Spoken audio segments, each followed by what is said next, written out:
Passengers! Directed by this person, whose name I can't pronounce, and starring Chris Pratt, who you probably know best as Starlord from Guardians of the Galaxy, and Jennifer Lawrence, who you probably know best from The Hunger Games, and Raven from X-Men. No, not that Raven. So this film is about basically this ship that is travelling from planet Earth to some other planet, whose name I can't remember.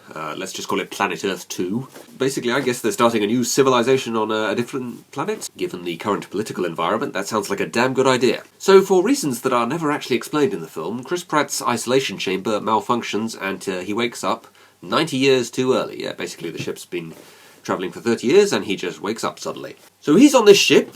Basically, he's the only person awake.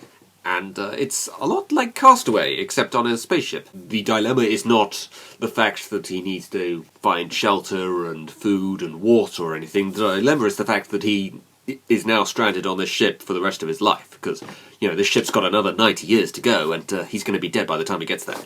There is one other sentient being on the ship. It's a robot played by Michael Sheen.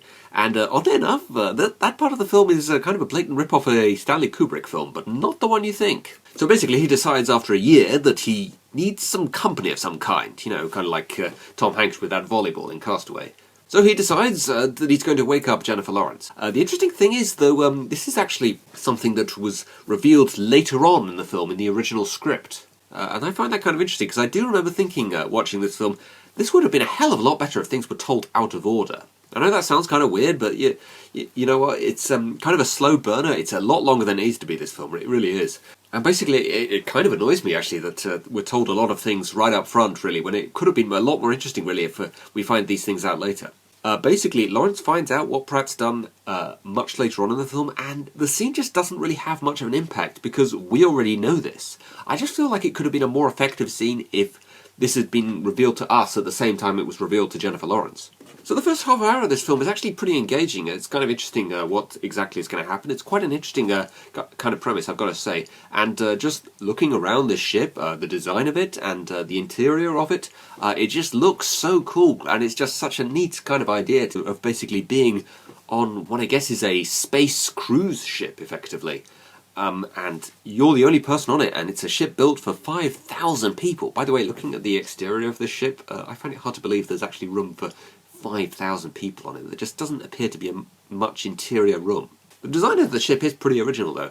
It actually has this kind of look to me that says that the writers of this film were actually thinking to themselves, you know what, this is such a generic and cliched and stock kind of story. We need to put something in there that's completely original.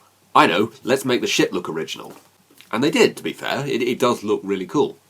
But yeah, like I said, as the film goes on, it gets a lot more generic and a lot more kind of stark and kind of predictable, I've got to say. There's a lot of elements, I know I mentioned The Shining already, but also 2001: A Space Odyssey, Gravity, and pretty much every romantic drama and sci-fi adventure film you've pretty much ever seen. There's no massive twist at the end, really. It's all pretty predictable.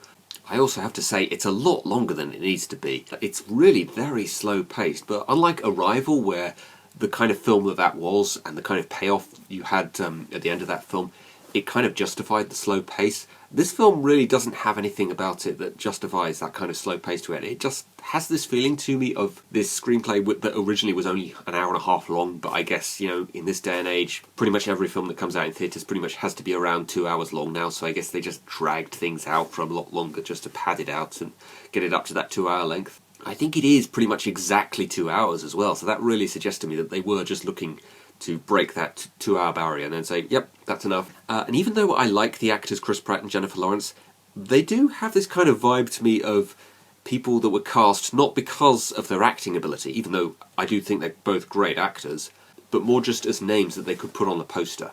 Certainly in the case of Chris Pratt's character, he feels like too much of a caricature kind of actor, really, to be playing this kind of role, because his character is very much a kind of straight guy. It feels more like the kind of role I'd see I don't know, Martin Freeman playing. So overall, Passengers is a pretty average film that has just kind of an interesting kind of first half hour or so that doesn't really have any kind of satisfying payoff to it.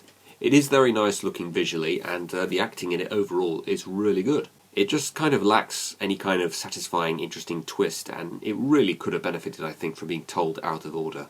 I would say you're better off waiting till this one comes out on DVD.